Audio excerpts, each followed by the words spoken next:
সংক্ষিপ্ত সময়ে জুমার খুতবার বিষয় আল্লাহর জন্য ত্যাগ। এ বিষয়ের উপরে রব্বুল আলামিন যতটুকু তৌফিক দান করেন কোরআন ও সহিহ হাদিসের আলোকে দলিল ভিত্তিক আলোচনা রাখার চেষ্টা করব। ওয়ামা তৌফিকি ইল্লা বিল্লাহ। ত্যাগের কথা আলোচনা করলেই প্রথমে যে নামটি আসে সেটা হলো ইব্রাহিম আলাইহিস সালামের নাম। জিলকদ মাস চলছে, হাজী সাহেবরা প্রস্তুতি নিচ্ছেন হজ্জের ময়দানে যাওয়ার জন্য। হজ করবেন, আল্লাহর সন্তুষ্টি অর্জন করবেন। আর অনেকেই আমরা আগামী মাসে কুরবানি দিব। কুরবানি হলো আল্লাহ তাআলার নিকটবর্তী হওয়ার একটা মাধ্যম, আল্লাহকে খুশি করার একটা মাধ্যম। কিন্তু কুরবানির আরেকটা শিক্ষা আছে, আল্লাহর জন্য ত্যাগ করা। আল্লাহ সুবহানাহু ওয়া তাআলা বলেন, লা ইয়ানালুল্লাহা লুহুমুহা ওয়ালা দিমাউহা ওয়ালাকিন ইয়ানালুহুত তাকওয়া মিনকুম।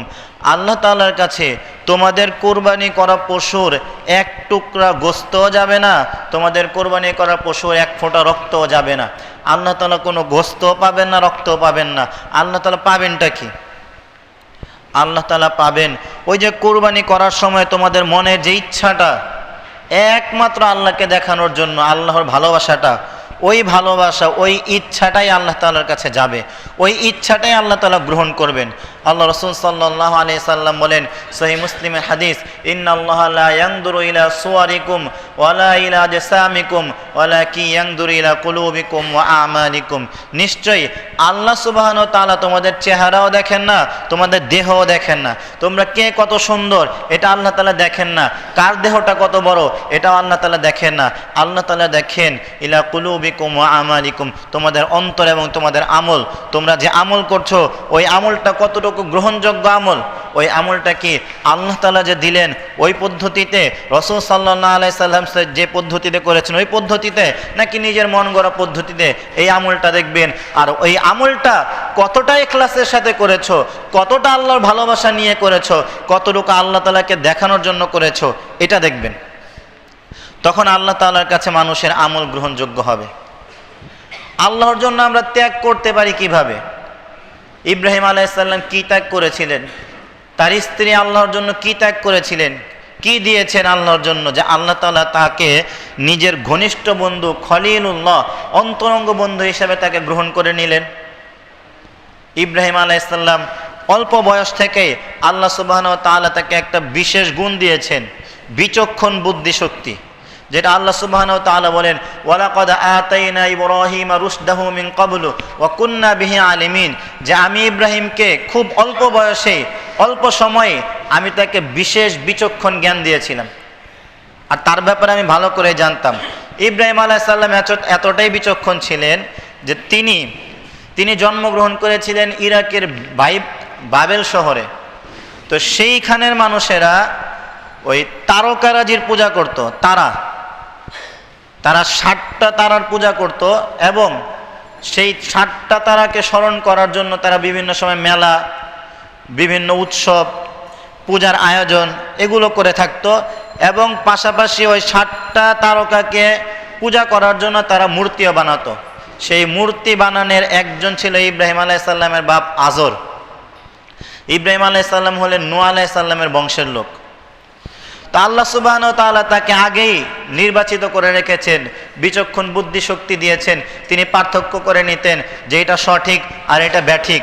তিনি যখন দেখলেন যে মানুষ তারকারাজির পূজা করে, তিনি রাত্রে তারকারাজি দেখে বলেন যে এই তারা তো সকালে নাই, সকালে গায়েব হয়ে যায়। ফালাম্মা জান্না আলাইহিল লাইলু রাআ কাওকাবা, সকালবেলা দেখে তারকার দেখা যায় না। তখন ইব্রাহিম আলাইহিস সালাম বলছেন, এটা আমার রব হতে পারে না।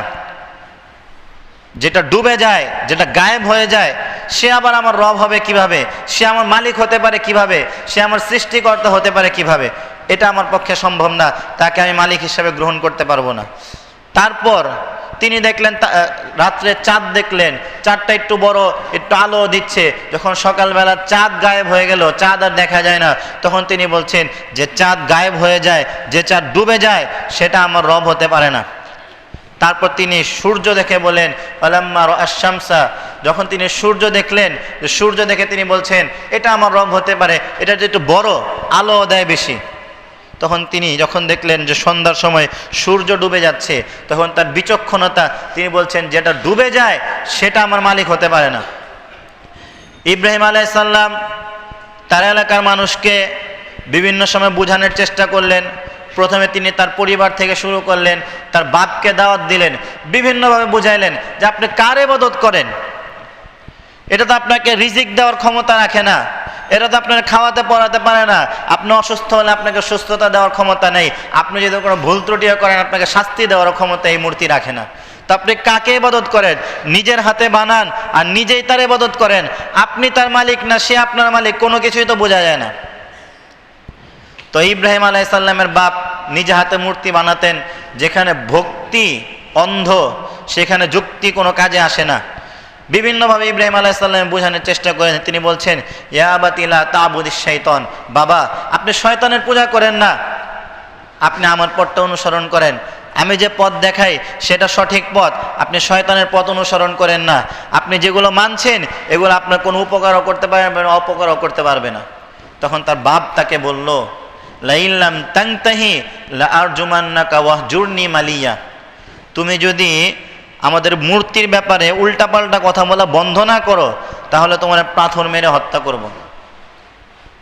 বাপ তার ছেলেকে বলছে, মূর্তির ব্যাপারে যদি উল্টাপাল্টা বলা বন্ধ না করো তাহলে তোমাকে পাথর মেরে হত্যা করব। ওয়াহজুরনি মালিয়া, তুমি এখান থেকে সরে যাও। তখন ইব্রাহিম আলাইহিস সালাম বাপ তাকে বাপের মর্যাদাতে রেখেছেন যে আপনি আপনার দাওয়াত দিলাম মানবেন না, কে ঝগড়া করবে না। তিনি বলেন, সালামুন আলাইক, ঠিক আছে আপনার উপর শান্তি বর্ষিত হোক, আপনার লাগে আমার কোনো তর্ক নাই, থাকেন আপনি আপনার রাস্তায়, আমি চলে গেলাম। তো ইব্রাহিম আলাইহিস সালামের এলাকার মানুষ যারা মূর্তি পূজা করত, তো মূর্তি পূজার এবং চাঁদে তারকারাজির একটা উৎসব তারা পালন করার জন্য একটা মেলায় গিয়েছিল। তখন ইব্রাহিম আলাইহিস সালাম আগেই সিদ্ধান্ত নিয়ে রেখেছেন যে তোমাদেরকে এত বোঝানোর পরে যখন বোঝো না, একদিন সুযোগ পেলে মূর্তিগুলো ভেঙ্গা দেখাবো। তো তিনি যখন এলাকার মানুষ মেলায় চলে গেল, ইব্রাহিম আলাইহিস সালাম মন্দিরে ঢুকে ছোট ছোট মূর্তি যেগুলো ছিল সবগুলো ভেঙে একবারে গুঁড়া করে ফেলেছে। আর একটা বড় মূর্তি ছিল, ওই মূর্তির এক হাত ভেঙে আর এক কাঁধের উপরে কুড়াল রেখে দিয়ে চলে গেছে। এলাকার মানুষ যখন আসলো, নেতারাও আসলো, মেলা থেকে সবাই উপস্থিত হয়ে মূর্তি দেখে তারা রাগারাগি করছে কে ভাঙলো। খোঁজ খবর নিয়ে তারা জানতে পারলো যে ইব্রাহিম নামের একটা ছেলে আমাদের মূর্তির বিরোধিতা করত, সে মূর্তির ব্যাপারে বিভিন্ন রকম উল্টাপাল্টা কথা বলতো, তাকে ধরে নিয়ে আসো, ওই নিশ্চয়ই এই কাজটা করেছে। যখন ইব্রাহিম আলাইহিস সালামকে ধরে নিয়ে আসে, ফাজআলাহুম জুদাদান ইল্লা কাবীরান লাহুম লাআল্লাহুম ইলাইহি ইয়ারজিউন, ইব্রাহিম আলাইহিস সালাম যখন নিয়ে আসে তখন তারা বলছে, ক্বালা মান ফাআলা হাদা বিআলিহাতিনা ইয়া ইব্রাহিম, এই ইব্রাহিম আমাদের এই মূর্তির সাথে এগুলো কে করেছে? তো ইব্রাহিম আলাইহিস সালাম সুন্দর উত্তর দিয়েছেন যে তোমাদের বড় মূর্তিরে জিগাও, হয়তো তাদের মধ্যে কোনো সমস্যা হয়েছে, কথাবার্তা মিলে নেই, এই কারণে হয়তো ভেঙে ফেলাইছে, এমন হইতে পারে। তো তাদেরকে জিগাও কে ভাঙলো। তো বড় মূর্তির কাঁধে তো কুড়াল আছে, আর ছোটগুলিরে কে ভাঙলো তারা জিজ্ঞাসা করলে পাওয়া যাব। তখন ইব্রাহিম আলাইহিস সালাম উত্তরটা এটা দিলেন, ক্বালা কাবীরুহুম বাল ফাআলা কাবীরুহুম হাদা ফাসআলুহুম ইন কানু ইয়ানতিকুন, এই কাজটা ওদের বড় মূর্তি করেছে, ফাসআলুহুম ইন কানু ইয়ানতিকুন, তাদেরকে জিজ্ঞাসা করো যদি তারা কথা বলতে পারে। তখন তারা বলছে, ফারাজাউ আনফুসাহুম ফাকালু ইন্নাকুম আনতুমুদ যালিমুন, তখন তাদের হুঁশ জ্ঞান ফিরল, তখন তারা বলছে তোমরা তো জালেম। সুম্মা নুকিসু আলা রুউসিহিম, ইব্রাহিমের যুক্তিতে তাদের মাথা নিচু হয়ে গেল। তখন তারা বলছে, লাকাদ আলিমতা মা হাউলাই ইয়ানতিকুন, তোমরা তো জানোই, তুমি তো জানোই যে মূর্তি কথা বলে না। এখন এলাকার মানুষ বলছে তুমি তো জানোই মূর্তি কথা বলে না, তো তুমি কেন বলছো এইসব কথা? তখন ইব্রাহিম আলাইহিস সালাম বলছেন, আফাতা'বুদুনা মিন দুনিল্লাহি মা লা ইয়ানফাউকুম শাইআন ওয়া লা ইয়াদুররুকুম, তাহলে তোমরা এমন মূর্তির কেন ইবাদত করো, কেন উপাসনা করো যে তোমাদের কোনো উপকারও করতে পারে না, ক্ষতিও করতে পারে না। উফফিল লাকুম ওয়া লিমা তা'বুদুনা মিন দুনিল্লাহ, আল্লাহ ছাড়া তোমরা যার ইবাদত করো ওইগুলোর ব্যাপারে আমি আফসোস করি, তোমাদের ব্যাপারে তোমরা ভুল পথে আছো, তোমাদের এই পথ ঠিক না। তখন এই লোকেরা, কিছু মানুষের অভ্যাস আছে, স্বভাব আছে যে তারা যখন দলিল এর মোকাবেলা করতে না পারে তখন হাতে লাঠি নিয়ে নেয়। আহলুল হাদিসদের সাথে যখন গায়রে মুকাল্লিদরা কোরআন হাদিসের আলোকে দলিল ভিত্তিকভাবে কথা বলতে না পারে তখন লাঠি সোটা নিয়ে হামলা করে ফেলে। এই তো গত রমজান মাসে নারায়ণগঞ্জের একটা মসজিদ, মোহাম্মদী মসজিদ, সেই মসজিদে রমজান মাসে ইফতারের আগ মুহূর্তে কিছুক্ষণ আগে সেখানে একটা ইফতার প্রোগ্রাম চলছিল, কিছুক্ষণ আগে আহলে হাদিস মসজিদের ভিতরে ঢুকে কিছু হানাফি মাযহাবী ভাইয়েরা আহলে হাদিস ভাইদেরকে মেরে রক্তাক্ত করেছে।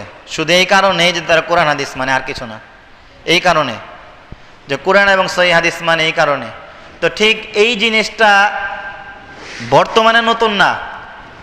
এই যে ফরিদপুরে আহলে হাদিস একটা মসজিদ ভেঙে ফেলা হয়েছে, বরিশালে আহলে হাদিস মসজিদ জ্বালায় দেওয়া হয়েছে আগুন দিয়ে, সিলেটে একটা আহলে হাদিস মসজিদের ভিতরে ঢুকে ভাঙচুর করা হয়েছে, অনেক জায়গায় অনেক কিছু করা হয়, অনেক আহলুল হাদিসদেরকে নির্যাতন করা হয়, মারা হয়। অনেক মানুষ আমাদের কাছে আসে, আমাদের মসজিদে আমাদের সাথে দেখা করার জন্য বিভিন্ন অঞ্চল থেকে এসে সাক্ষাৎ করে বলে, জানেন আমি শুধু নামাজে দাঁড়ায়া দ্বিতীয় কাতারে দাঁড়ায় শুধু আমিন বলছি, এ কারণে মসজিদের যে মুরব্বী মুসল্লিরা ছিল আমার সাথে সাথে থাপ্পড় মেরে মসজিদ থেকে বের করে দিয়েছে। তো এগুলো কোরআন এবং সহিহ হাদিসের আমল করার কারণে মুসলমান মানে আহলুল হাদিসদেরকে বিভিন্ন জায়গায় নির্যাতন করা হয়। তো এটা নতুন কিছু না, আহলুল হাদিসরা জানে যে তাদের পূর্বসূরীদেরকে এরকম নির্যাতন করা হয়েছে। আমাদের নির্যাতন আর কি, হয়তো মসজিদে আমাদের একটু মারে, মসজিদ থেকে বের করে দেয়, মসজিদ ভাঙার চেষ্টা করে, নির্যাতন করার চেষ্টা করে, নানান কিছু। ইব্রাহিম আলাইহিস সালামকে কি করা হয়েছিল? তখন তারা বলছে, যুক্তিতে না পেরে, দলিলের সামনে না টিকে, তখন তারা বলছে হাররিকুহু ওয়ানসুরু আলিহাতাকুম ইন কুনতুম সাদিকিন, তোমরা তাড়াতাড়ি আগুনে পোড়াও, ইব্রাহিমকে তাড়াতাড়ি আগুনে পোড়াও এবং তোমাদের ইলাহদেরকে সাহায্য করো। কি আজব, এখনো বুঝছে না যে তাদের ইলাহকে ভেঙে ফেলা হয়েছে, তাদের ইলাহ, তাদের রব, তাদের মালিক নিজেকে বাঁচাতে পারছে না, আর তারা নিজেরাই বলছে তোমাদের এই ইব্রাহিমকে পোড়াও আর তোমাদের ইলাহ, তোমাদের মালিকদেরকে তোমরা সাহায্য করো। তো এটা কিরকম মালিক, এটা কিরকম তাদের খোদা, যে খোদাকে গোলামের সাহায্য করতে হয়। আমাদের মালিকের কাছে আমরা মুখাপেক্ষী, আমরা আমাদের মালিকের কাছে চাই যে রব তুমি আমাকে সাহায্য করো, আর ওরা ওদের মালিককে সাহায্য করে, দুর্বল মালিকের ইবাদত করে। তো এটাই তারা বলছে হাররিকুহু, তোমরা ইব্রাহিমকে পোড়াও, ওয়ানসুরু আলিহাতাকুম, এবং তোমাদের ইলাহ যাদের তোমরা উপাসনা করো তাদেরকে তোমরা সাহায্য করো, ইন কুনতুম ফাইলিন, যদি তোমাদের ক্ষমতা থাকে, তোমরা করতে পারো তাহলে করো। কুলনা ইয়া নারু কুনি বারদাম ওয়া সালামা, তখন তারা ইব্রাহিম আলাইহিস সালামকে আগুনে নিক্ষেপ করার জন্য প্রস্তুতি নিল। এই যে আয়াতটা কুলনা ইয়া নারু কুনি বারদাম ওয়া সালামা, এটা হলো সূরা আম্বিয়ার 49 নম্বর আয়াত, 29 নম্বর আয়াত। এই আয়াতের তাফসিরে অনেক কথা এসেছে, তার মধ্যে কয়েকটা মানে তাফসিরে যে কথাগুলো এসেছে পরিস্থিতি উল্লেখ করা হয়েছে যে ইব্রাহিম আলাইহিস সালামকে আগুনে পোড়ানোটা তারা কি মনে করত। ইব্রাহিম আলাইহিস সালামকে আগুনে পোড়ানোর জন্য যে সময় নির্ধারণ করেছে, ওই সময়ের আগে মানুষ বিভিন্নভাবে নিয়ত করেছে যে আমার যদি মান্নত পুরা হয় তাহলে আমি ইব্রাহিমকে পোড়ানোর জন্য কিছু কাঠ দিব। বিভিন্ন তাফসিরে বিভিন্নভাবে এসেছে যে ইব্রাহিমকে পুরানোর জন্য, যেমন মানুষ মান্নত করে যে আমার যদি অমুক ইচ্ছাটা পুরা হয় তাহলে মসজিদে এত টাকা দান করব। তো এইরকমই মানুষ নিয়ত করেছে যে ইব্রাহিমকে যখন আগুনে পুরানো হবে, আমার যদি ওই ইচ্ছাটা পুরা হয় তাহলে আগুনে পুরানোর সময় আমি কাট দিব, মানে এটাকে একটা নেকির কাজ মনে করছে। আর কিছু মানুষ যারা অসুস্থ তারা বলছে আমি তো যেতে পারছি না, তুমি এক কাজ করো, আমার পক্ষ থেকে তুমি যাও, তোমাকে আমি কিছু উপহার ঢোকন দিব, মানে এটাকে একটা সবের কাজ মনে করছে। যেমন মানুষ হজ করতে না যেতে পারলে, অনেক মানুষ অসুস্থ হলে হজ করতে যেতে পারে না, বদলি হজ করার জন্য একজনকে পাঠায়। তো ঠিক ওই রকম পরিস্থিতি, আমি তো যাইতে পারতেছি না, একটু তুমি যাও, তুমি যা দেখে আসো ইব্রাহিমকে পুরানো হবে, মানে তারা এটা নেকির কাজ মনে করছে। তো আল্লাহ সুবহানাহু ওয়া তাআলা বান্দা যতই বিরোধিতা করুক, মুখলেস বান্দার পক্ষে আল্লাহ আছেন। মুখলেস বান্দা যারা একনিষ্ঠভাবে এক আল্লাহর ইবাদত করে, সেই বান্দার পাশে, সেই বান্দাকে সাহায্য করার জন্য আল্লাহ তাআলা বিভিন্ন রকমের দৃষ্টান্ত দেখিয়েছেন। তার মধ্যে একটা দৃষ্টান্ত হলো আল্লাহ সুবহানাহু ওয়া তাআলা বললেন কুলনা ইয়া নারু কুনি বারদাম ওয়া সালামা, যখন ইব্রাহিম আলাইহিস সালামকে আগুনে নিক্ষেপ করা হলো, আল্লাহ তাআলা সাথে সাথে ঘোষণা দিয়ে দিলেন আগুনে নিক্ষেপ করার আগে ফেরেশতারা উপস্থিত হয়েছিল, যেটা বিভিন্ন সনদে এসেছে, মুসনাদ আহমদের সনদে এসেছে যে ইব্রাহিম আলাইহিসসালামকে ফেরেশতা জিবরিল আলাইহিসসালাম এসে বলেছিল এবং মিকাইল আলাইহিসসালাম এসে বলেছিল যে আপনি শুধু বলেন, তাদেরকে ধ্বংস করে ফেলবো। ইব্রাহিম আলাইহিসসালাম উত্তরে বলেছিল, আপনাকে বলার কি আছে, আপনাকে বলবো কেন? আমি যে রবের ইবাদত করি তিনি আসমানের উপরে আমার একজনই রব, আর এই জমিনের মধ্যে আমি সেই রবের ইবাদত করি, তো দেখার মালিক তো তিনি, আমি আপনাকে বলতে যাব কেন? ঠিক যেরকম মানুষের তাওয়াক্কুল, যেরকম মানুষের ভরসা, তিনি যেরকম ভরসা করলেন যে আমি যার ইবাদত করি তিনি বাঁচাবে, ফেরেশতাকে কেন বলতে যাব? তিনি পারেন না? ফেরেশতাকে বলার কি আছে? তা আমি তো আল্লাহর ইবাদত করি, আল্লাহর জন্যই যখন আমার আগুনে পড়তে হয়, তাহলে তিনি আমাকে বাঁচাতে পারবেন না? তিনি আমাকে বাঁচাবেন, আমি কেন ফেরেশতাদেরকে বলতে যাব? তখন আল্লাহ সুবহানাহু ওয়া তাআলার সাথে সাথে এই কথার পরপরই আল্লাহ সুবহানাহু ওয়া তাআলা বললেন, ইয়া নারু কুনি বারদাম ওয়া সালামা, হে আগুন তুমি ইব্রাহিমের জন্য বারদাম ওয়া সালামা, প্রশান্তিমূলক হয়ে যাও, যাতে ইব্রাহিমের কোনো কষ্ট না হয়, ঠান্ডা হয়ে যাও। এমন ঠান্ডা হয় না আবার যে তার কষ্ট হয়। সালামা মানে নিরাপদ ঠান্ডা, ঠান্ডা হবে, শীতল। যেমন এখন আমরা এসির ভিতরে আছি, অত ঠান্ডাও লাগছে না, অত গরমও লাগছে না, ঠিক এরকম যাতে ইব্রাহিমের কষ্ট না হয়, এরকম শীতল হয়ে যাও। আগুন সাথে সাথে শীতল হয়ে গেল। সহিহ আল বুখারীর একটি হাদিসে এসেছে যে তোমরা যদি টিকটিকি দেখো তাহলে টিকটিকি মেরে ফেলবে। কি কারণে বলা হয়েছে? কারণ টিকটিকি ওই সময় যখন ইব্রাহিম আলাইহিসসালামকে আগুনে নিক্ষেপ করা হচ্ছে, আগুন প্রজ্বলিত আগুন, ওই সময়ে ওই জায়গায় যত পশু প্রাণী ছিল, পিপিলিকা বলেন, পাখি বলেন, যাই ছিল, তারা একটা ফু হলেও দিয়েছে ওই আগুনটা নিভানোর জন্য, চেষ্টা করেছে। কিন্তু টিকটিকি চাইছে ওই আগুনটাকে আরো প্রজ্বলিত করার জন্য। এজন্য স্পষ্ট হাদিসে এসেছে যে টিকটিকি পাইলে মেরে ফেলবেন। এবং টিকটিকি যদি প্রথম বাড়িতে মারতে পারেন, যেটা সহিহ মুসলিমের হাদিস, প্রথম বাড়িতে মারতে পারলে 100টা নেকি পাওয়া যাবে। সুবহানাল্লাহ। তারপর ইব্রাহিম আলাইহিসসালামকে আল্লাহ সুবহানাহু ওয়া তাআলা মুক্তি দিলেন। তারা ইব্রাহিম আলাইহিসসালামকে মারতে পারলো না। ইব্রাহিম আলাইহিসসালাম নিজের বাড়ি ঘর এলাকা বাপ মা সব ছেড়ে স্ত্রী সারাকে নিয়ে তিনি চলে গেলেন ফিলিস্তিনে দীর্ঘদিন থাকলেন। সেখানে ইবাদত বন্দেগী করছেন, সেখানে মানুষকে দাওয়াত দিচ্ছেন, বুঝাচ্ছেন। তো সেই পথেই মাঝখানে যাওয়ার পথে ওই জালেম বাদশার একটা ঘটনা আছে, আপনারা অনেকেই জানেন। জালেম বাদশাহ ইব্রাহিম আলাইহিসসালাম এবং তার স্ত্রীকে আটক করে এবং তার স্ত্রীকে ধর্ষণ করার চেষ্টা করে, কিন্তু ব্যর্থ হয়। কারণ ইব্রাহিম আলাইহিসসালামের স্ত্রী ছিলেন আল্লাহ তাআলার একনিষ্ঠ বান্দি। তিনিও ওই সময় আল্লাহর উপরে এমন ভরসা করেছেন যে তিনি শুধু বললেন যে আমাকে 2 রাকাত নামাজ পড়ার সুযোগ দেন। তিনি সালাত আদায় করলেন, সালাত আদায় করে আল্লাহ তাআলার কাছে দোয়া করেন, আল্লাহ আমার লজ্জা স্থান, আমি তোমার নবীর স্ত্রী, আমি তোমার নবী ইব্রাহিমের স্ত্রী, আর আমার লজ্জা স্থান তোমার নবী ছাড়া কারোর জন্য হালাল করি নাই, অতএব তুমি বাঁচাও, তুমি কি করবা করো। ভরসাটা যেরকম, বিশ্বাসটা যেরকম, সাহায্যটাও সেই রকমই। তিনি যেরকম বিশ্বাস করেন ঠিক ওই রকমই ইব্রাহিম আলাইহিসসালামের স্ত্রীকে যতবার ধরতে যায় জালেম বাদশা, ততবারই হাত পঙ্গু হয়ে যায়, অবশ হয়ে যায়, পারে না। অবশেষে ব্যর্থ হয়ে হার মেনে নিজের ভুল স্বীকার করে মাফ চেয়ে পরবর্তীতে তার সাথে একজন দাসী হাজেরা আলাইহিসসালামকে দিয়ে দিলেন। হাজেরা আলাইহিসসালামকে ইব্রাহিম আলাইহিসসালামের সাথে তার স্ত্রী সারা বিবাহ করিয়ে দিলেন। এখানে কিছু কথা আছে। ইহুদিরা হাজেরা আলাইহিসসালামকে কোনোদিনও ইব্রাহিম আলাইহিসসালামের স্ত্রী হিসাবে গ্রহণ করতে পারেনি। ইব্রাহিম আলাইহিসসালাম এমন একজন নবী যে নবীকে ইহুদিরাও মানে, খ্রিস্টানরাও মানে, মুসলমানরাও মানে। এমন একজন নবী ইব্রাহিম আলাইহিসসালাম হলো ইহুদিদের খ্রিস্টানদের যত নবী আছে এবং মুসলমানদের যে নবী আছে এই সব নবীর পিতা। সুবহানাল্লাহ। এই জন্য ইব্রাহিম আলাইহিসসালামকে বলা হয় আবুল আম্বিয়া, নবীদের পিতা। তো ইব্রাহিম আলাইহিসসালামের দ্বিতীয় স্ত্রী হাজেরাকে আজ পর্যন্ত, মানে ওই সময় থেকে আজ পর্যন্ত ইহুদিরা কোনোদিন দ্বিতীয় স্ত্রী হিসাবে মানেনি। এবং ইব্রাহিম আলাইহিসসালামের ছেলে ইসমাইল আলাইহিসসালামকেও তারা কোনোদিন নবী মানে নাই। এজন্য আমাদের নবী মুহাম্মদ সাল্লাল্লাহু আলাইহি সাল্লামকেও তারা নবী মানে না। কারণ তাদের কথা হলো যে চাকরানির ছেলে আবার নবী হয় কেমনে? হাজেরা হলো একজন চাকরানির ছেলে আবার নবী হয় কেমনে? আবার নবীর বংশে আবার শ্রেষ্ঠ নবী হবো কোত্থেকে? এজন্য তারা বিভিন্ন রকমের চতুরতা, বিভিন্ন রকমের উল্টাপাল্টা দলিল বানানোর মাধ্যমে তারা চেষ্টা করছে ইসমাইল আলাইহিস সালামকে যে কুরবানি করার জন্য নিয়ে যাওয়া হয়েছে ওটা পরিবর্তন করে ওই নামের ইসমাইল আলাইহিস সালামের জায়গায় ইসহাক আলাইহিস সালামের নাম ঢোকানোর চেষ্টা করছে।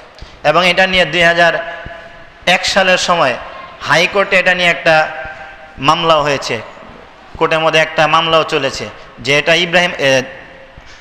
কুরবানির ঘটনাটা ইসমাইল আলাইহিস সালামের সাথে না, ইসহাক আলাইহিস সালামের সাথে, এই বিষয়ের উপরে। কিন্তু বিভিন্ন দলিল এবং তাওরাত যদি ভালো মতো পড়া যায় তাহলে ভালো মতো পড়লে সেখানেও পাবেন যে ইসমাইল আলাইহিস সালামকে কুরবানির জন্য নিয়ে যাওয়া হয়েছিল। তো যাই হোক, ইব্রাহিম আলাইহিস সালাম তার স্ত্রীকে নিয়ে, হাজেরাকে নিয়ে এবং সারাকে নিয়ে ফিলিস্তিনে থাকলেন। সেখানে আল্লাহ সুবহানাহু ওয়া তাআলা ইব্রাহিম আলাইহিস সালামের দ্বিতীয় স্ত্রী হাজেরার গর্ভে একটা সন্তান দিলেন, সন্তানের নাম ইসমাইল। যখন সন্তান হলো আর প্রথম স্ত্রীর গর্ভে কোনো সন্তান হয় না দীর্ঘদিন যাবৎ, তখন মনে একটু কষ্ট থাকেই। আল্লাহ সুবহানাহু ওয়া তাআলা নির্দেশ দিলেন, তুমি তোমার সন্তান, তোমার দ্বিতীয় স্ত্রী হাজেরাকে নিয়ে চলে যাও মক্কায়। তো মক্কায় যখন চলে যাচ্ছে, আমি আপনাকে দেখাচ্ছি ত্যাগ কিভাবে করতে হয়।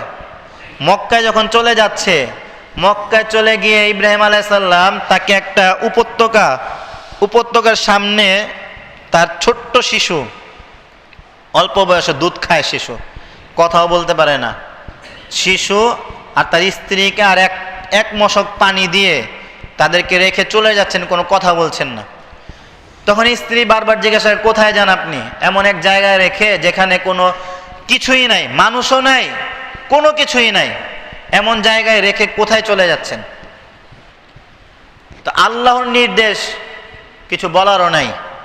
এটাই হলো ত্যাগ, যে আল্লাহর নির্দেশ, তিনি বলেছেন মক্কার এই জায়গায় রেখে চলে আসতে, বা সেখানে রেখে চলে যাচ্ছে, কিছু বলার নেই। কেন আল্লাহ তাআলা বললেন এটার আমি জবাবও দিতে পারবো না তোমাকে। তা আল্লাহ সুবহানাহু ওয়া তাআলার নির্দেশে সেখানে যখন রেখে আসছেন, তখন হাজেরা তিনি বলছেন, এটা কি আল্লাহর নির্দেশ? আল্লাহ সুবহানাহু ওয়া তাআলা কি এটা বলেছেন যে আমাকে এখানে রেখে চলে যেতে? তখন তিনি বললেন, হ্যাঁ আল্লাহ তাআলা বলছে। তখন তাহলে যান, অসুবিধা নেই, এখন তাহলে ঠিক আছে। আল্লাহ যখন আমাকে রেখে যেতে বলেছেন, তাহলে আল্লাহই আমার সব কিছু দেখবেন। সুবহানাল্লাহ। এটা হলো ইমানদারের তাওয়াক্কুল, ইমানদারের ভরসা। তিনি এভাবে যেরকম ভরসা করেছেন, আল্লাহ সেরকমভাবে তাকে সাহায্য করেছেন। তিনি তার ছোট্ট শিশুকে নিয়ে পানির জন্য ছটফট করছেন, পানি খাওয়াবেন কোত্থেকে, পানি শেষ হয়ে গেছে। মরুভূমি এলাকা, দূর দূরান্ত দিকে তাকালে সূর্যের আলোতে মরুভূমির তাপে দূরে দেখা যায় ওখানে মনে পানি আছে। তাই তিনি ছুটাছুটি করলেন সাফা পাহাড়ের দিকে, মারওয়া পাহাড়ের দিকে, সাফা পাহাড়ের দিকে, মারওয়া পাহাড়ের দিকে, 7 বার এরকম ছুটাছুটি করছেন। বুখারীর বর্ণনা এসেছে যে ইব্রাহিম আলাইহিস সালামের ছেলে ইসমাইলের পায়ের আঘাতে, আবার অন্য আরেক বর্ণনা এসেছেন জিবরাইল আলাইহিস সালাম এসে তার পাখনার আঘাতে তিনি জমজমের পানি মাটি থেকে বের করে দিলেন। সুবহানাল্লাহ। তখন ইসমাইল আলাইহিস সালামের মা দৌড়ে ছুটে আসলেন এবং পানিটাকে এভাবে জমা করা শুরু করলেন। এই জমা করাটাকেই বলা হয় জমজম। এজন্য এই পানিটার নাম হলো জমজম বা জমজমের পানি। তো এই পানি কোত্থেকে আসে, কিভাবে আসে, এটা শুধু আল্লাহই ভালো জানে। আল্লাহ রাসূল সাল্লাল্লাহু আলাইহি সাল্লাম বলেছেন, জমজমের পানি হলো মানুষের জন্য খাদ্য। মানুষ পানি খেলে পানির পিপাসা মিটে, কিন্তু জমজমের পানি এক রকমের খাদ্যের অভাব দূর করে। এরকম বরকত আল্লাহ তাআলা জমজমের পানিতে দিয়েছেন। তো সেখানে আল্লাহ সুবহানাহু ওয়া তাআলা চির ইতিহাস বানিয়ে দিলেন। যেভাবে ইসমাইল আলাইহিস সালামের মা আল্লাহর উপর তাওয়াক্কুল করেছেন, সেরকমই আল্লাহ তাআলা স্থায়ীভাবে একটা নিদর্শন দিয়ে দিলেন যে মানুষ হজ করতে আজকে লাখ লাখ মানুষ সেখানে উপস্থিত হয়। যত মানুষ যাবে তারই সেখানে উপস্থিত হয়ে এই ইব্রাহিম আলাইহিস সালামের স্ত্রী ইসমাইলের মায়ের এই ত্যাগের কথা তাদের স্মরণ করতে হবে, ওই জায়গায় ছুটাছুটি করতে হবে। যত হাজি যাবে সব হাজির এই সাফা মারওয়া এখানে ছুটাছুটি করতে হবে 7 বার। আল্লাহ সুবহানাহু ওয়া তাআলা বিধান করে দিলেন এটা হলো আল্লাহর জন্য ত্যাগ। ইব্রাহিম আলাইহিস সালাম আল্লাহর জন্য যে ত্যাগ করেছেন তার আরেকটা নিদর্শন হলো এই যে কুরবানি আমরা করি। আমরা তো শুধু কুরবানি করার সময় চিন্তা করি এত লাখ টাকা দিয়ে গরু কিনবো, হাট থেকে বাড়ি পর্যন্ত আস্তে আস্তে মানুষ দেখবে আর জানবে যে আমার কত বড় গরু কিনেছি। গরুটা কাটবো, আমি খাবো, আর এলাকার মানুষের কাছে পৌঁছে দেবো আর জানাবো যে আমি এত লাখ টাকার গরু কোরবানি করেছি। কিন্তু আসলে কুরবানিটা কিভাবে করেছেন? ইব্রাহিম আলাইহিস সালামের কুরবানি কি ছিল? ইব্রাহিম আলাইহিস সালাম তার ছেলে, ছোট্ট ছেলে, যখন তার বয়স এই 7-8 বছর হবে, একটু হাঁটাহাঁটি দৌড়াদৌড়ি ছোটাছুটি করতে পারে, 8-10 বছর হবে, একটু কথা বলতে পারে, এরকম বয়সে হঠাৎ আল্লাহ সুবহানাহু ওয়া তাআলা তাকে স্বপ্ন দেখালেন যে তুমি তোমার সন্তানকে জবাই করবা। তো বাপ নবী, নবীর ছেলেও বিচক্ষণ, বাপ তার ছেলেকে বলছে ইন্নী আরা ফিল মানামি আন্নী আযবাহুকা ফানদুর মাযা তারা, আমি তো দেখলাম যে আমি তোমাকে জবাই করছি, তুমি একটু চিন্তা করে দেখো তো কি করা যায়, তোমার কি মতামত তুমি বলো। তখন ছেলে সুন্দর করে বলছে ইয়া আবাতি ফাআল মা তুমার সাতাজিদুনি ইনশাআল্লাহু মিনাস সাবিরিন। আব্বা, আপনি তাই করেন যা আপনাকে নির্দেশ দেওয়া হয়েছে, সাতাজিদুনি ইনশাআল্লাহু মিনাস সাবিরিন, অবশ্যই আপনি আমাকে ধৈর্যশীলদের অন্তর্ভুক্ত পাবেন ইনশাআল্লাহ। সুবহানাল্লাহ। যেরকম বাপ সেরকম সন্তান, বাপ ছেলে দুইজনই প্রস্তুত, চলে গেলেন মিনার ময়দানে কুরবানি করতে। কারো মনে এটা চিন্তা নেই, বাপ এটা চিন্তা করছে না যে আমার কলিজার টুকরা 80 বছর বয়সে সন্তান পেয়েছি, 80 বছর বয়সে সন্তান পেয়েছি, এত বছর বয়স পরে আমার কলিজার টুকরাকে আজকে আমি কোরবানি করতে নিয়ে যাব, জবাই করতে নিয়ে যাব, আল্লাহর কাছে দোয়া করে এটা পরিবর্তন করার চেষ্টা করি না, না, এরকম কোনো চিন্তা ভাবনা নেই, চোখে কোনো কান্নাকাটিও নেই। চলে গেলেন, আল্লাহ নির্দেশ দিয়েছেন ওটাই মানতে হবে, ওটাই পালন করতে হবে। আর ছেলেও কোনো চিন্তা নাই যে আল্লাহ নির্দেশ দিয়েছেন আবার কি এর কথা, বাপকে আবার কি বলবো যে আপনি আল্লাহর কাছে বলেন এটা চেঞ্জ করতে, কি দরকার আছে। স্ত্রীও বলে না যে এত বছর পরে আপনি সন্তান পাইলেন, এই সন্তানটাকে আজকে জবাই করবেন, কারো কোনো কথা নেই, সব এক কথা, আল্লাহ নির্দেশ দিয়েছেন, আল্লাহ বলেছেন এটা করতেই হবে, আল্লাহর হুকুম। চলে গেলেন মিনার ময়দানে যাওয়ার পর কুরবানির প্রস্তুতি, তিনি জবাই করার জন্য ছুরি চালিয়ে দিলেন, আর এদিকে আল্লাহ তাআলা তাকে ঘোষণা দিয়ে দিলেন ইব্রাহিম তুমি পাস করে ফেলেছ, তুমি পাস। তখন আল্লাহ সুবহানাহু ওয়া তাআলা তার জায়গায় তার সন্তানকে সরিয়ে দিয়ে সেই জায়গায় একটা দুম্বার ব্যবস্থা করে দিলেন, দুম্বা কুরবানি হলো। তো সেদিক থেকে কুরবানি শুরু হয়েছে, পশু কুরবানি। কিন্তু ইব্রাহিম আলাইহিস সালামের যে ত্যাগ, তিনি যে ত্যাগ করার জন্য উপস্থিত হয়েছেন, ওই ত্যাগ কি আজকে আমাদের মধ্যে আছে? আমরা কি পারি যে আল্লাহর জন্য নিজের একটা খারাপ গুণ ত্যাগ করার? আমরা কি আজকে থেকে পারবো যে আল্লাহকে খুশি করার জন্য, যে আল্লাহ আমাদের মালিক, যার কাছে আমাদের ফিরতে হবে, যিনি আমাদের সৃষ্টিকর্তা, যিনি আমাদের রিজিক দাতা, যিনি আমাদের বৃষ্টি দাতা, যিনি আমাদের সুস্থতা দাতা, যিনি আমাদের জন্য জান্নাত নির্ধারণ করে রেখেছেন, যিনি চান যে আমরা যাতে জাহান্নামের মর্মান্তুদ শাস্তি ভোগ না করি, সেই মহান রব্বুল আলামিনের জন্য আমরা কতটুকু ত্যাগ করতে পারি? আমরা কতটুকু ত্যাগ করতে পারবো? আমরা কি পারবো যে আমাদের মধ্যে যে বদ অভ্যাস আছে, যার সিগারেট খাওয়ার অভ্যাস আছে সিগারেট খাওয়া ছেড়ে দেব, যার অভ্যাস আছে দাড়ি চাষা ছেড়ে দেব, যার অভ্যাস আছে টাকনুর নিচে জুতা পরার, পায়জামা পরার, ওটা ছেড়ে দেব। আমাদেরকে অভ্যাস আছে, আমরা কি পারবো আল্লাহর জন্য সুদ ছেড়ে দিতে? আমরা কি পারবো আল্লাহর জন্য ঘুষ ছেড়ে দিতে? আমরা কি পারবো আল্লাহর জন্য দুর্নীতি ছেড়ে দিতে? আমরা কি পারবো আল্লাহর জন্য গান বাজনা ছেড়ে দিতে? এগুলোকে আমাদের পক্ষে সম্ভব? তাহলে আমরা কেমন ইমানদার? আল্লাহ সুবহানাহু ওয়া তাআলা বলছেন আম হাসিবতুম আন তাদখুলুল জান্নাতা ওয়ালাম্মা ইয়ালামিল্লাহু আল্লাযীনা জাহাদু মিনকুম ওয়ালাম্মা ইয়ালামুস সাবিরিন, তোমরা কি মনে করো তোমাদেরকে আমি এমনি এমনি জান্নাত দিয়ে দেব? ওয়ালাম্মা ইয়ালামিল্লাহু আল্লাযীনা জাহাদু মিনকুম, তোমাদের মধ্যে কে আমার দ্বীনের পথে চেষ্টা করলো, আমার দ্বীনের উপর টিকে থাকার জন্য, আমার দ্বীনকে মানার জন্য কে কতটুকু চেষ্টা সাধনা করেছে, এটা না দেখে আমি ছেড়ে দেব, এমনি জান্নাত দিয়ে দিব? ওয়ালাম্মা ইয়ালামুস সাবিরিন, আমার দ্বীনের পথে চলতে অনেক কিছুতে ধৈর্য ধারণ করতে হবে, অনেক খারাপ কাজ, অনেক পাপ কাজ আছে যা আমাদের মোকাবেলা হবে, কিন্তু করা যাবে না, বিরোধিতা করতে হবে, দূরে থাকতে হবে, ধৈর্য ধারণ করতে হবে। মন অনেক কিছু চাইবে, তাও করতে পারবো না, এরকম করার কে আছো? এগুলো যদি না করতে পারো, মনে করে এমনি তোমাদেরকে জান্নাত দিয়ে দেব, এত সহজ না। সম্মানিত উপস্থিতি, আর বেশি দিন নেই, সামনে আর কিছুদিন পরে কুরবানি চলে আসবে। এই কুরবানির শিক্ষাটা রমাজানের পরপরই, রমাজান মাস আমাদের জন্য ছিল ট্রেনিং নেওয়ার মাস, কিভাবে আল্লাহর জন্য খারাপ কাজ থেকে দূরে থাকবো। আর কুরবানি হলো আমাদের ইতিহাসের শিক্ষা, কিভাবে আমরা আল্লাহর জন্য খারাপকে ত্যাগ করব, খারাপকে আমরা কিভাবে ছাড়বো, এই শিক্ষাগুলো আল্লাহ তাআলা ধারাবাহিকভাবে দিয়েছেন। অতএব আমাদের উচিত আমরা যাতে এই শিক্ষাগুলো গ্রহণ করতে পারি। আল্লাহ তাআলা আমাদের সকলকে সেই তৌফিক দান করুন, আমিন।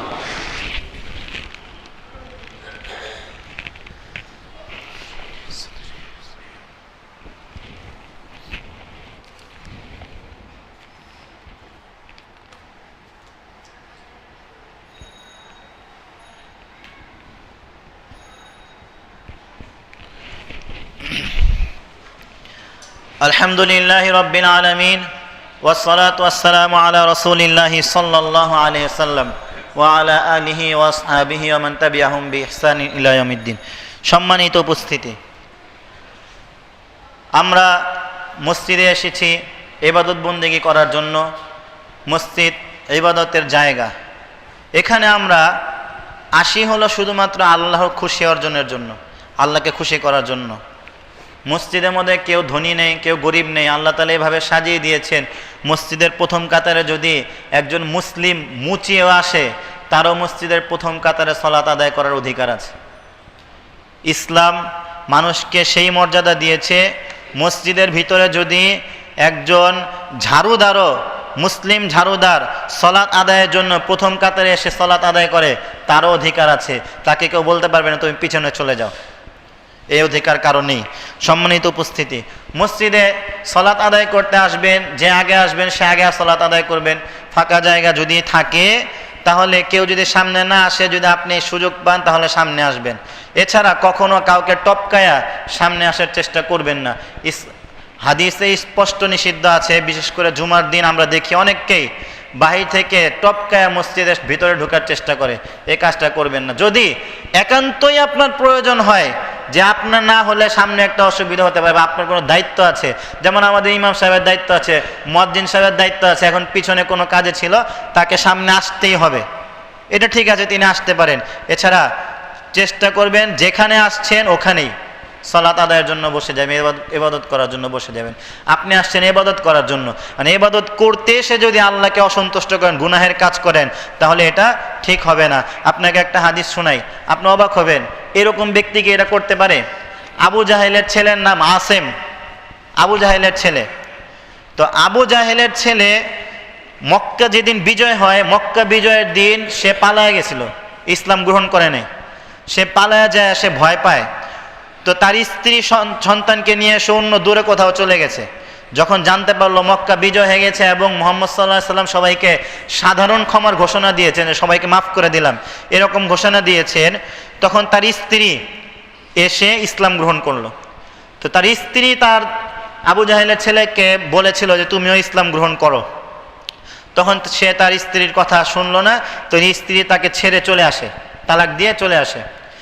এরপর আবু জাহেলের ছেলে চিন্তা করলো যে আল্লাহ রসুল যখন সাধারণ ক্ষমা করেই দিয়েছে, তাহলে যাই, গিয়ে ইসলাম গ্রহণ করে।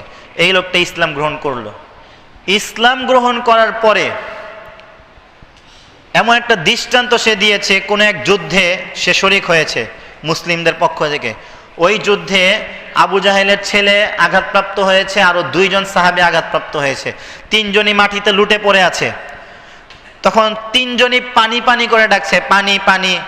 তো ওই সময়ে যারা মহিলা সাহাবী ছিল তারা পানি নিয়ে যেত, বা কারো ব্যান্ডেজ করার দরকার হলে ব্যান্ডেজ করতো, এই সমস্ত দায়িত্বে তারা নিয়োজিত ছিল। তো পানি তার কাছে নিয়ে যেতে যেতেই একজনের কাছে পানি নিয়ে গেছে, আবু জাহেলের ছেলের কাছে পানি নিয়ে গেছে। তো সে সাথে সাথে শুনলো আরেকজন বলছে পানি, তো সে তার দিকে তাকে দিয়ে এসো, তাকে দিয়ে এসো, তাকে পানি দিয়ে এসো। তো তার দিকে যখন পানি নিয়ে যাচ্ছে, তো সে পানি মুখে দিবে, ঠিক এরকম মুহূর্তে আরেকজন বলছে পানি পানি। তো সে বলছে আমার লাগবে না, তাকে দিয়ে আসো, তাকে আগে পানি দিয়ে আসো। তো তার কাছে পানি নিয়ে যেতে যেতে ওই লোকটা মারা গেছে। তখন ওই পানি নিয়ে যখন আবার ফিরে দ্বিতীয় লোকটার কাছে আসছে, এসে থেকে সেও মারা গেছে। তার কাছে পানি নিয়ে এসে যখন তৃতীয় লোকটার কাছে আসলো, আবু জাহেলের ছেলের কাছে আসলো, এসে দেখলো সেও মারা গেছে। তো তারা একজনকে পানি পান করানোর জন্য যদি মারা যেতে পারে, শাহাদাত বরণ করতে পারে, তা আপনি আপনার দ্বীনি ভাইয়ের জন্য একটু স্যাক্রিফাইস করতে পারেন না? আপনি আপনার দ্বীনি ভাইয়ের জন্য একটু ছাড় দিতে পারেন না? আপনি আপনার দ্বীনি ভাইয়ের জন্য একটু সহজ করতে পারেন না? আল্লাহ সুবহানাহু ওয়া তাআলা বলেন, লান তানালুল বিররা হাত্তা তুনফিকু মিম্মা তুহিব্বুন। তোমরা যত পর্যন্ত ওই জিনিসটা খরচ না করবা, যেটা তোমার খুব ভালোবাসো, যে জিনিসটা তুমি খুব ভালোবাসো, সেই জিনিসটা তুমি যত পর্যন্ত খরচ না করবা তত পর্যন্ত তুমি আল্লাহর সন্তুষ্টি অর্জন করতে পারবা না।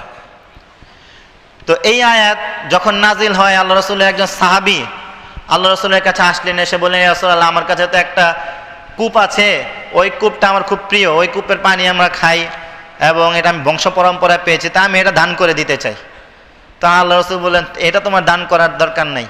মানে ওর মহব্বতটা কি আল্লাহর জন্য, যে আল্লাহ রসুল একটা সুযোগ পাইছি সব নেকি কামানের, তো এটাকে আমি ছেড়ে দেব? আল্লাহ রসুল সাল্লাল্লাহু আলাইহি সাল্লাম বলেন, তুমি ততক্ষণ পর্যন্ত মুসলমান হতে পারবা না, ইমানদার হতে পারবা না, যতক্ষণ পর্যন্ত তুমি সেটা ভালোবাসো, সেটা না ভালোবাসো যেটা তুমি নিজের জন্য ভালোবাসো। তুমি তোমার ভাইয়ের জন্য সেটা যত পর্যন্ত না ভালোবাসবা যেটা তুমি নিজের জন্য ভালোবাসো, তত পর্যন্ত তুমি মুসলমান হতে পারবা না। আপনি যদি মনে করেন যে আমি একটু আরামে বসতে চাই, এটা যেমন আপনি নিজের জন্য পছন্দ করেন, আপনার আরেক ভাইয়ের জন্য, মুসলমান ভাইয়ের জন্য এটাই চিন্তা করতে হবে, সেও যাতে একটু আরামে বসতে পারে। ইমানদার মানেই তো এটা, একটু ত্যাগ করতে হবে। সাহাবায়ে কেরাম যখন হিজরত করে মক্কা ছেড়ে মদিনায় চলে গেল, বাড়ি ঘর ছেড়ে, আত্মীয় স্বজন ছেড়ে নিঃস্ব অবস্থায় মদিনায় গিয়েছে। মদিনায় যাওয়ার পরে কেউ কেউ কোনো সাহাবীকে বলছে, তুমি এক কাজ করো, আমার ব্যবসার অর্ধেক ব্যবসা তুমি নিয়ে নাও। এটা কে কারে দেয়? সাহাবীরা বলছে, তুমি নিয়ে নাও, যাও তুমি ব্যবসা করো। আরেকজন বলছে, আমার তো 2 জন স্ত্রী আছে, আমি একজন স্ত্রীকে তালাক দিয়ে দেই, তুমি ওটাকে বিবাহ করো, বিবাহ করে সংসার করো। আরেকজন বলছে, আমার সম্পত্তির কিছু অংশ আছে, এতটুক আছে, আমার অনেক বেশি আছে, আমি এতটুক দিয়ে চলতে পারবো, এতটুক তুমি নিয়ে তুমি চলো। তো এই ত্যাগ, এটা কার জন্য? আল্লাহর জন্য। এই গুণগুলো আমাদের মধ্যে থাকতে হবে। আমরা যদি নিজেদেরকে ইমানদার বলি, দাবি করি, তাহলে আমাদের ভিতরে এটা থাকতে হবে। সম্মানিত উপস্থিতি, আল্লাহ তাআলা আমাদেরকে আল্লাহ এবং তার রাসূলকে অনুসরণ করে চলার তৌফিক দান করুন, আমিন।